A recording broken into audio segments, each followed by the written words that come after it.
Você que ainda não teve bebê, você que está grávida, que está planejando um bebê, ou mesmo planejando a longo prazo, não tem problema, que está dentro dos seus planos. Ou você que quer ter outro bebê, não teve uma experiência muito boa no primeiro parto, você sabe, você conhece o parto natural humanizado? Eu achei a pauta muito bacana. Aliás, é um tema muito legal e eu acho que as mulheres têm que saber mais sobre esse assunto. Quem vai contar tudo isso pra gente hoje, mais uma vez, é a ginecologista e obstetra, doutora Ana Lúcia Beltrame. Seja bem-vinda. Tudo bem? Tudo bem, Carol. Beijo. Eu também não vou abaixar muito hoje, porque eu tô de sainha. Tá todo mundo de saia. Hoje a gente tá de sainha, tá todo mundo delicadinho assim. Obrigada por ter vindo. Obrigada Boa a você tarde. pelo convite. Não, a gente tá numa mudança, você viu que a gente mudou de horário. Estamos num horário mais gostoso, agora no horário de almoço. E que assunto tão bacana para a gente oferecer para quem está assistindo o programa agora, para ter mais informação. Eu mesma, até estava contando para a doutora, não sabia exatamente as características e do que se tratava esse parto natural humanizado. Eu acreditava que era um parto realizado em casa. E você mesma me disse hoje, a hora que a gente estava na maquiagem, não, Carol, esse parto natural humanizado pode ser feito no hospital. Então, para começar o nosso assunto, queria que você contasse um pouquinho o que é o parto natural humanizado e por que tantas pessoas acabam criando, talvez, uma fantasia e até mitos que envolvem o parto humanizado. Tá. O parto natural é o parto vaginal. O parto natural humanizado, na verdade o parto humanizado ele pode ser tanto um parto vaginal quanto um parto cesárea. O parto humanizado é aquele que a gente coloca o bebê logo em contato com a mãe, que existe uma interação entre a família e que a gente assiste o parto desse casal. Lógico que sempre, se a paciente não tem nenhuma doença, tal, a gente sempre tenta o parto normal, que é o parto natural. E o parto normal, seja o parto humanizado, seja ele normal ou cesárea, ele pode ser intra-hospitalar.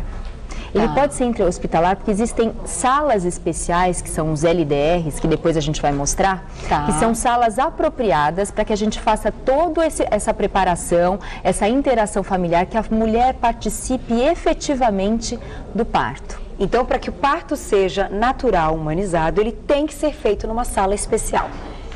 Não necessariamente, porque como ele é uma cesárea, a gente pode, é feito no centro cirúrgico e ele pode mesmo ainda assim continuar sendo humanizado. Então a gente deixa o pai entrar dentro da sala, logo que o bebê sai da barriga, ele vai direto para a mãe. A gente, dentro das possibilidades, se for um parto cesárea, o marido ele pode cortar o cordão umbilical. Ai, que bacana. Os primeiros cuidados, eles são realizados na mãe, para que tenha o contato. A gente coloca para amamentar na hora do parto. Então, o primeiro contato do bebê é com a mãe. É com a mãe. Aquela história de assim, a mãe vê por último, não é assim, não. A mãe vê primeiro, cirúrgico, depois de mim é a mãe. É sempre a mãe em primeiro lugar, esse primeiro contato da criança. E é importante assim, o pai, né, a figura masculina, a importância do pai na hora, ele apoiando a mãe na hora do parto, principalmente se for um parto normal, porque assim, a gente sabe que o limiar de dor de cada paciente é muito diferente. E com o marido do lado, com uma equipe do lado apoiando, esse limiar ele fica muito maior, ou seja, às vezes a gente pode prorrogar aí o tempo da anestesia, ele acontece de uma forma mais natural e mais rápida. Olha que bacana. Mas para que aconteça o parto normal, de uma maneira mais tranquila... É preciso preparar essa mãe, né? Exatamente. Então, a gente faz toda uma preparação pré-natal. Então, no pré-natal, o que a gente faz? A gente ensina a mãe... Então, eu tenho uma equipe especializada que é formada por uma obstetriz. O que é obstetriz? A obstetriz é uma enfermeira que ela é especializada em fazer parto normal. Então, ela prepara esse casal para o trabalho de parto. O que ela vai ensinar nesse curso? Ela vai ensinar como que é a respiração que a mulher tem que fazer, quais são as fases do trabalho de parto, qual que são as posições que a mulher deve permanecer durante o trabalho de parto, que são mais confortáveis. Vai ensinar o pai a fazer massagem na mulher, enquanto ela está sentindo dor, porque aquele desconforto. E até reconhecer no momento de uma contração. Exatamente. Né? Porque se a bolsa estoura, por exemplo, também tem aí uma contagem para reconhecer esse tempo. Sabe que assim, isso é preocupação de quem nunca teve filho. Assim, como é que eu vou saber que eu estou em trabalho de parto? Como é que eu vou saber que eu vou saber?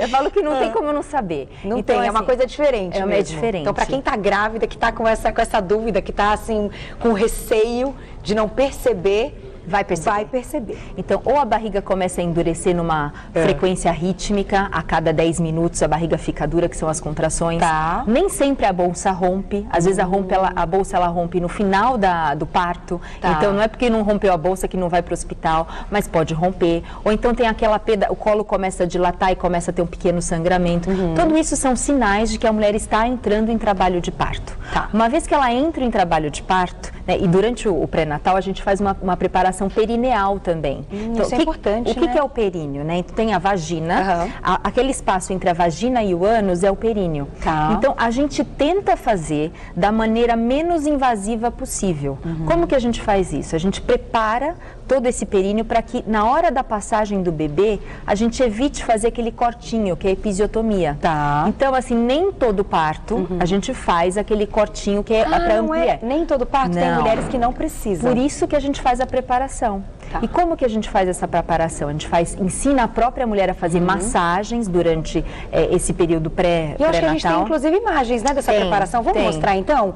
Olha lá que bacana. Uma coisa muito importante é a mulher se preparar para fazer o parto natural, que é através de exercícios físicos. A yoga é uma grande aliada. Eu tenho uma pessoa que trabalha comigo que ela vai em casa. Ai, que gostoso! Porque hoje em dia, em São Paulo, principalmente, não dá tempo. Então, eu tenho uma pessoa que vai em casa para que ela consiga meditar, ajuda a respiração e a preparação de todos os músculos, né? Para o trabalho de parto normal. Tá. Além disso, a gente tem um aparelhinho que chama-se Epinou. Epinou é um aparelho que acho que tem uma imagem também. Tem também? Vamos lá, vamos ver se de repente já está no ponto. Como chama o aparelho? Epinou. Epinou. Você vai me avisando, Nina.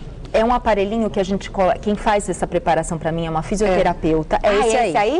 Esse aí. Olha lá. Então, aquela parte azulzinha maior, né? Ela vai dentro da vagina e a gente faz, vai aumentando progressivamente a partir da 35ª semana, vai aumentando a pressão e a dilatação da vagina para que ela se acostume com a dilatação vaginal que ocorre durante o trabalho de parto normal. Então, isso acontece através de um fortalecimento da musculatura e de um aumento da complacência dessa musculatura, para que durante o parto, não necessariamente ela tenha que ser submetida àquele cortezinho que é a episiotomia.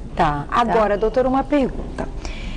Muitas mulheres, quando ouvem falar do parto normal, tem algum receio, falam, quando eu engravidar não vou querer parto normal, porque pode ser que eu sinta muita dor e tal.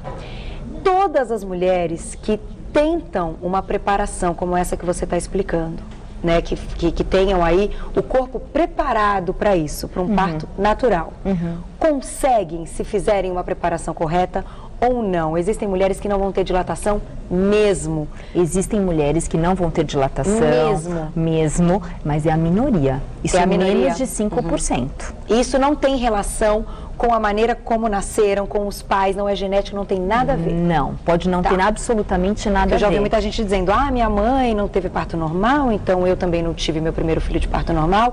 E não, assim, isso não tem uma relação genética. O que é importante é que, assim, existe uma tendência, não sei porquê, de que quando vai chegando próximo à 40ª semana, fica dizendo se tem dilatação, não tem dilatação. Não necessariamente, até a 40ª semana, uma mulher que não teve dilatação, ela não vai ter dilatação. E às vezes a gente tem que esperar até um pouquinho mais, Carol. Às vezes a gente tem que esperar 41, 42 semanas, porque existem algumas mulheres que demoram mais para entrar em trabalho de parto. Quando passa um pouco da 40ª semana, é um período que a gente tem que afunilar, tem que melhorar a nossa vigilância do bebê e da mamãe. Só que é possível passar da 40ª semana, contanto que ela tenha uma boa assistência pré-natal. Porque o que pode acontecer nessa 40ª semana para frente pode diminuir o líquido? Pode diminuir o líquido, podem aumentar as complicações perinatais. Mas se ela for bem assistida, se a gente olhar o líquido, ver se o nenê está respirando, se ele está fazendo movimento respiratório, se ele tem movimentação fetal, existe um exame que é a cardiotocografia, que a gente vê a vitalidade do bebê, que é o coraçãozinho associado com as contrações uterinas, a gente consegue ter segurança para saber que aquele bebê está bem, que a mãe está bem e que a gente pode esperar. Caso não aconteça o parto espontaneamente, a gente pode induzir o parto. Certo. Através de medicamentos que são ou colocados por via vaginal ou através da medicação da veia, a gente pode induzir esse trabalho de parto. Então, não é porque não entrou em trabalho de parto que necessariamente vai ser uma cesárea. Esse parto ele pode ser induzido. E pode ser um parto natural. E pode ser um parto natural. Então, a gente vai fazer o seguinte, a gente vai para um rápido intervalo. De volta com o nosso Você Bonita, e a gente estava falando de um assunto muito importante antes de ir para o break, que a gente continua agora. Você conhece o parto natural humanizado? Tem dúvidas? Então aproveite, porque o papo está muito bom e dá para aprender bastante. A doutora estava falando para a gente, antes da gente ir para o break, que nem sempre um parto humanizado, ele tem que ser natural. Quando a mulher não consegue um parto natural, ela pode fazer uma cesárea e ter ainda assim um parto humanizado. Sim. E você estava contando também que a gente tem uma sala especial para isso, que a gente pode realizar esse parto humanizado no hospital. A gente tem uma imagem aí dessa salinha, eu queria colocar para a gente visualizar. Somente os hospitais maiores possuem essa sala hoje? Acredito que sim. Os grandes hospitais de São Paulo possuem essa sala. Essa sala é equipada com uma cama bem ampla, que a mulher ela pode se movimentar, ela pode virar, ela pode ter o parto mais sentada, o parto mais deitada, as perneiras se movimentam. O pai ele fica numa salinha, uma poltrona do lado, existe uma banheira, porque assim, as dores do parto, elas são muito aliviadas na água. Então, assim, é importante, às vezes a gente coloca a paciente na banheira, ela está com pouca dilatação, ela relaxa, consegue que o corpo consiga responder melhor e ela tem dilatação mais facilmente. Então, tem banheira, ela pode caminhar, tem a cama, tem o pai fica junto. E a sala chama-se LDR, que em inglês significa Labor Delivery Room, que é uma sala de parto. Então, se o parto for normal, a gente normalmente faz tudo nessa sala, inclusive se usar anestesia. Porque é isso que eu ia te perguntar, como é a anestesia quando a gente tem o parto natural? Normal. Porque esse parto normal, quando a mãe, a paciente leva anestesia, ele diminui essa dilatação ou não? Não, se ele for feito por um especialista, com alguém que seja especializado em fazer anestesia em obstetrícia, não para o trabalho de parto. É que precisa ser feito na medida certa, na hora certa, pela pessoa certa. Então, assim, não precisa falar, parto dói? Desconforto até um determinado ponto. Quando a dor se tornar insuportável, desconfortável, a gente pode sim e deve utilizar uma analgesia. Né? E isso não vai, então, prejudicar o trabalho de parto? Não, se for feito no momento exato, com especialista em fazer anestesia ou em obstétrica, não atrapalha o trabalho de parto. Pelo contrário, muitas vezes ajuda. Às vezes a gente tem um trabalho de parto que não está indo muito bem, que a paciente está muito angustiada, que está muito nervosa, tensa, com muita dor, faz a anestesia, o colo relaxa e daí vai bem daí para frente. Olha, muito bacana. Eu achava que a anestesia poderia brecar tudo isso. Ela pode. Se ela não for correta. Exatamente. Ela pode acabar com o trabalho de parto, mas se ela for feita por mãos especializadas e no momento correto, ela ajuda, ela não atrapalha. Que legal. Agora, a gente também pode ter um parto humanizado, mesmo que seja uma cesárea. Sim. Nesse caso, como funciona? Na hora que a gente tira o bebê da barriga da mãe, a gente coloca diretamente em contato com a mãe. Então, os cuidados, eles são feitos na própria mãe. E a gente coloca para amamentar na própria sala de parto. Então, enquanto a gente...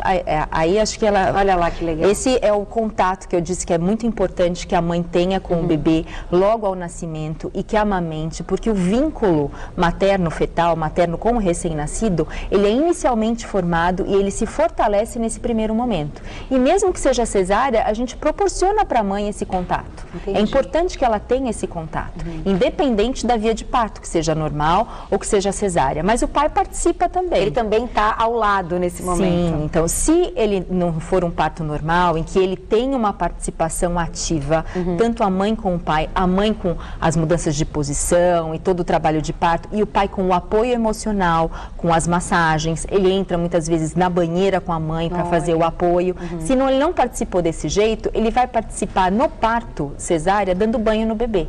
Então a gente fala assim, aquele primeiro contato de um pai, da criança peladinha e o contato com a água, normalmente às vezes a criança nasce chorando, você coloca na água, isso mimetiza o ambiente intrauterino, então ela fica calminha. Entendi. Então a gente dá o banho na hora do parto e o pai coloca junto com a mãe o bebê para amamentar.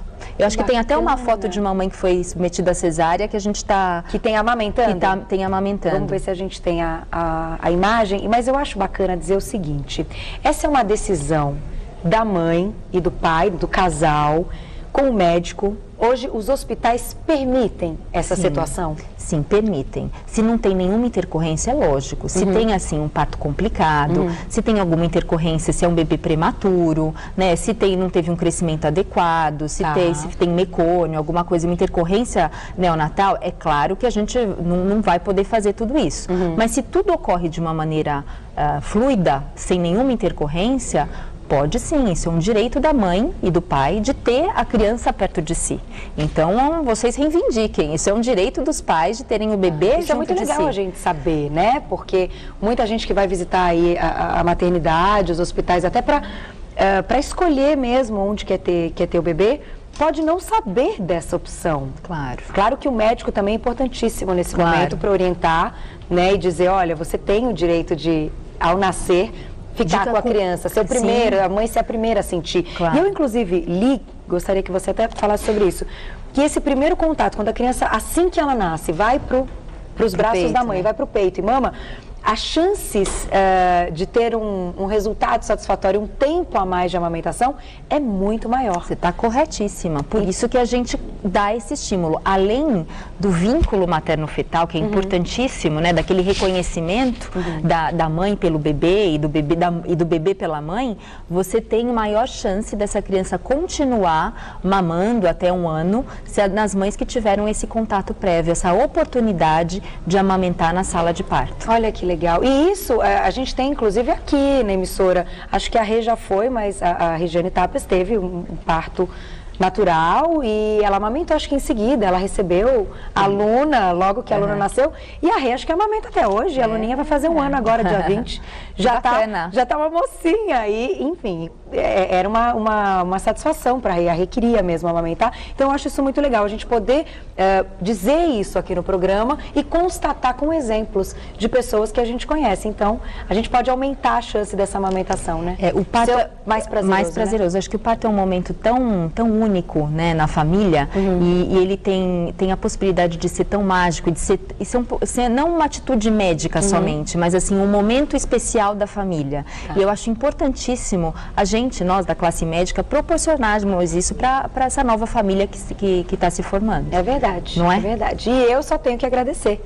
Obrigada, Carol. Doutora, obrigada. Quando você vem, porque você explica tão gostoso ouvir, né? A gente bate um papo tão gostoso, e eu acho que para as meninas, para as gravidinhas que estão assistindo o programa, se ainda tinham alguma dúvida, ou mesmo as que estão planejando um bebezinho, olha quanto esclarecimento e quanta coisa a gente às vezes fantasia e tem medo e tem receio. Mas não tenho medo, verdade, não é assim. Não tenho medo do parto normal, porque é muito bacana. Né? É muito bom. Vale a pena. Vale a pena. Eu quero agradecer, vou passar um site para vocês de agradecimento, que é o espaçopacaembu.com.br, www.espaçopacaembu.com.br, telefone 3254-5251. Muito obrigada. 5252, então 3254-5252, Espaço Pacaembu. Muito obrigada. Querida. Volte logo. Obrigada. A gente morre de saudades. Obrigada. Beijo. Até a próxima.